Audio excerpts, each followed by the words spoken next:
Aktris cantik Ussy Sulistyawati akhirnya berani blak-blakan terkait hubungan tak biasa yang pernah dijalani dengan sang suami, Andhika Pratama. Hubungan Ussy Sulistyawati dan Andhika Pratama tak selamanya mulus.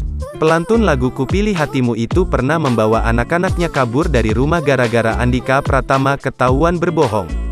Ussy Sulistyawati yang berkali-kali mengetahui kebohongan Andhika Pratama kemudian memilih kabur dari rumah meninggalkan suaminya sendirian. Sebelumnya, sempat tersebar kabar soal keretakan rumah tangga artis Ussy Sulistyawati dan Andhika Pratama. Ussy blak-blakan membongkar akar permasalahan yang terjadi dalam rumah tangganya dengan Andhika Pratama. Ussy Sulistyawati bahkan menyebut soal bom waktu yang berbahaya bila meledak.